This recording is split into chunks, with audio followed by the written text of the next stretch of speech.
بسم اللہ الرحمن الرحیم۔ السلام علیکم ناظرین۔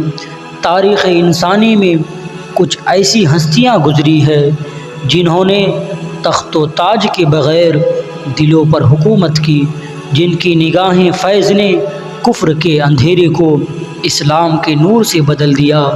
آج کی اس ویڈیو میں ہم تذکرہ کریں گے سلطان ہند عطائے رسول حضرت خواجہ سید معین الدین چشتی اجمیری رحمۃ اللہ علیہ کا۔ وہ کون سا غیبی حکم تھا جس نے آپ کو مدینہ منورہ سے ہزاروں میل دور ہندوستان کے شہر اجمیر تک پہنچا دیا، جنہوں نے بڑے بڑے سرماؤں کے سر سجدے میں جھکا دیے۔ آج کی اس خاص ویڈیو میں ہم خواجہ غریب نواز کی زندگی کا وہ ایمان افروز واقعہ اور آپ کے وہ کرشمات بیان کریں گے جو آپ نے پہلے کبھی اس ترتیب سے نہیں سنے ہوں گے۔ ویڈیو کو آخر تک لازمی دیکھیں کیونکہ آج کی یہ داستان آپ کے ایمان کو ایک نئی جلا بخشنے والی ہے۔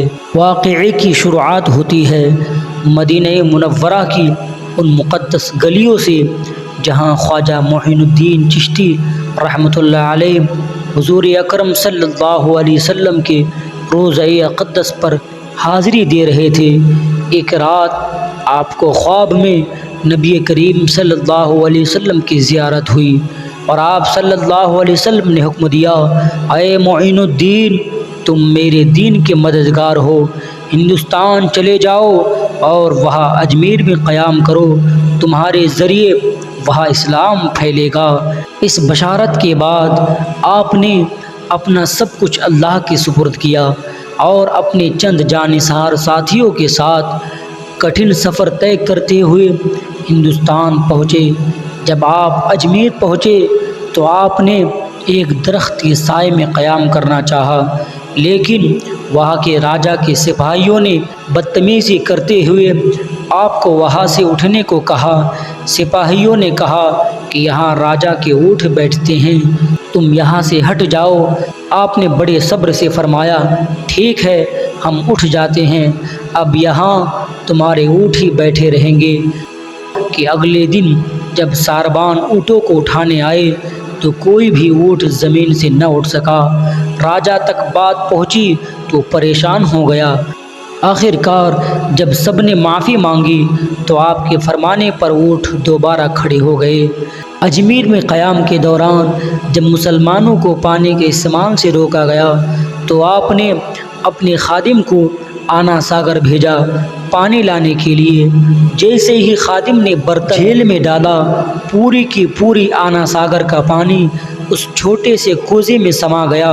یہ دیکھ کر وہاں کے لوگ دنگ رہ گئے اور انہیں احساس ہوا کہ یہ کوئی عام انسان نہیں بلکہ اللہ کا ولی ہے۔ آپ نے کبھی تلوار سے نہیں بلکہ اپنے بلند اخلاق سے لوگوں کو جیتا۔ آپ غریبوں کو کھانا کھلاتے، دکھیوں کے زخموں پر مرہم رکھتے، اس لیے دنیا آپ کو غریب نواز کے نام سے پکارنے لگی۔ آپ کی محبت دیکھ کر لاکھوں لوگ حلقہ بغوش اسلام ہو گئے۔ ناظرین کرام، سلطان ہند حضرت خواجہ غریب نواز رحمۃ اللہ علیہ کی زندگی ہمیں یہ سبق دیتی ہے کہ اسلام محبت، امن اور انسانیت کی خدمت کا نام ہے۔ آپ نے اپنی پوری زندگی اللہ کی رضا اور مخلوق خدا کی بھلائی میں وقف کر دی۔ آج بھی اجمیر شریف میں آپ کی درگاہ سے لاکھوں لوگ فیض پا رہے ہیں۔ امید ہے آج کی ویڈیو آپ کے دلوں کو چھو گئی ہوگی۔ آپ کو خواجہ صاحب کی زندگی کی کون سی کرامات یا بات سب سے زیادہ متاثر کرتی ہے؟ کمنٹ میں سبحان اللہ لکھ کر اپنی محبت کا اظہار ضرور کرے۔ اگر ویڈیو پسند آئے تو اسے لائک کرے اور صدقہ جاریہ کی نیت سے اپنے دوستوں کے ساتھ شیئر کرے۔ ایسے ہی مزید ایمان افروز ویڈیوز دیکھنے کے لیے ہمارے چینل کو سبسکرائب کرنا نہ بھولے۔ اللہ ہم سب کو اپنے اولیاء کے نقش قدم پر چلنے کی توفیق عطا فرمائے۔